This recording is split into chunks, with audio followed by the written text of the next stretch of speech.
नमस्कार दोस्तों, स्वागत है आपका हमारे चैनल कुंडली टीवी पर। दोस्तों, पूजा घर केवल घर का एक कोना नहीं, बल्कि आध्यात्मिक ऊर्जा का केंद्र माना जाता है।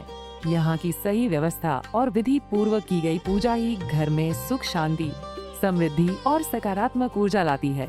लेकिन क्या आप जानते हैं कि कई बार छोटी छोटी गलतियों के कारण पूजा अधूरी रह जाती है और उसका फल हमें पूरी तरह नहीं मिलता। अगर आप चाहते हैं कि आपकी पूजा सफल और पूर्ण हो, तो यह जानना बेहद जरूरी है कि पूजा घर में कौन कौन सी गलतियां नहीं करनी चाहिए। ऐसे में आज हम आपको बताएंगे 6 प्रमुख कारण, जिनकी वजह से आपकी पूजा अधूरी रह सकती है, ताकि आप इन्हें ध्यान में रखकर हर बार देवी देवताओं का आशीर्वाद पूर्ण रूप से प्राप्त कर सकें। तो चलिए शुरू करते हैं। धार्मिक मान्यताओं और शास्त्रों के अनुसार खंडित या टूटी हुई देवी देवताओं की प्रतिमाओं की पूजा करना उचित नहीं माना जाता। माना जाता है कि ऐसी मूर्तियों में दिव्य शक्ति पूर्ण रूप से स्थापित नहीं रह पाती। पूजा स्थल पर खंडित प्रतिमा रखने से घर के वातावरण में तनाव, रुकावटें और अशांति बढ़ सकती है। इसलिए इन प्रतिमाओं को आदर पूर्वक किसी पवित्र स्थान पर या बहते जल में विसर्जित करना ही श्रेष्ठ माना जाता है।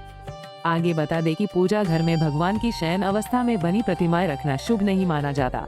उदाहरण के लिए, शेषनाग पर विश्राम करते हुए भगवान विष्णु की मूर्ति को घर के मंदिर में स्थापित करने की परंपरा नहीं है। माना जाता है कि ऐसी प्रतिमाओं के प्रभाव से घर में सुस्ती, कार्यों में ढिलाई और निर्णयों में देरी बढ़ सकती है। इसके अलावा पूजा कक्ष में एक ही देवी देवता की एक से अधिक प्रतिमाएं रखना शुभ नहीं माना जाता। ऐसी स्थिति में ध्यान और श्रद्धा एक जगह केंद्रित नहीं हो पाती, जिससे पूजा का प्रभाव कम हो सकता है। वास्तु मान्यताओं के अनुसार इससे घर की ऊर्जा में असंतुलन भी उत्पन्न हो सकता है। आगे बता दें कि घर के पूजा स्थल में काली माता, तांडव अवस्था में भगवान शिव अथवा अत्यंत उग्र रूप वाले भैरव या चामुंडा जैसी प्रतिमाएं रखना उचित नहीं माना जाता। मान्यता है कि देवी देवताओं के ये स्वरूप मुख्य रूप से साधना और तप के लिए होते हैं, न कि सामान्य गृहस्थ जीवन के लिए। ऐसी मूर्तियों की उपस्थिति से घर के वातावरण में मानसिक अशांति, तनाव और आपसी मतभेद बढ़ने की आशंका मानी जाती है।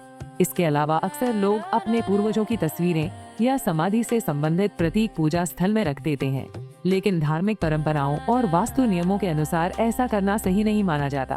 पूजा घर का स्थान केवल देवी देवताओं की उपासना के लिए निर्धारित होता है, इसलिए वहाँ अन्य तस्वीरें या प्रतीक रखने से बचना चाहिए। इतना ही नहीं, पूजा घर में देवी देवताओं के दैत्य संहार करते हुए स्वरूपों की मूर्तियाँ रखना भी वर्जित माना गया है। वास्तु शास्त्र की मान्यताओं के अनुसार इस प्रकार की प्रतिमाएं घर में तीव्र और उग्र ऊर्जा को बढ़ा सकती है, जिसका प्रभाव पारिवारिक सौहार्द और आपसी रिश्तों पर नकारात्मक रूप से पड़ सकता है। बताते चलें कि पूजा स्थल में सूखे या मुरझाए फूलों और पुराने प्रसाद को लंबे समय तक नहीं रखना चाहिए। ऐसा करने से वहाँ की स्वच्छता प्रभावित होती है और चींटियों व कीड़ों का प्रकोप बढ़ सकता है, जिससे पूजा घर की सकारात्मकता और पवित्र वातावरण पर नकारात्मक असर पड़ता है। कुंडली टीवी डेस्क से प्रांजलि की रिपोर्ट। इसी तरह की और भी जानकारी लेने के लिए हमारे चैनल को सब्सक्राइब करें और नई वीडियो की नोटिफिकेशन के लिए बेल आइकॉन दबाएं। अगर आप ये वीडियो फेसबुक पर देख रहे हैं तो वीडियो को लाइक और शेयर करें। साथ ही अपनी राय कमेंट बॉक्स में जरूर बताएं। धन्यवाद।